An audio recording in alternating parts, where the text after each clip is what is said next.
get a helicopter that had the ability to stop. I have helicopters. You can stop a helicopter very quickly.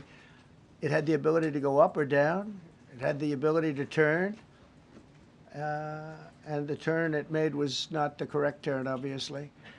It did somewhat the opposite of what it was told. You could have slowed down the helicopter substantially. You could have stopped the helicopter. You could have gone up. You could have gone down. You could have gone straight up, straight down. You could have turned. You could have done a million different maneuvers. They shouldn't have been at the same height, because if it was at the same height, you could have gone under it or over it, and nobody realized, or they didn't say that it's at the same height. At the same height, it still wouldn't have been great, but you would have missed it by quite a bit. Could have been 1,000 feet higher. It could have been 200 feet lower. But it was exactly at the same height, and somebody should have been able to point that out. Two from Wichita was approaching, preparing to land at Reagan National Airport from the south. Minutes before the jet was to land, air traffic controllers asking the American Airlines flight to change runways, to land on a shorter runway, runway 33.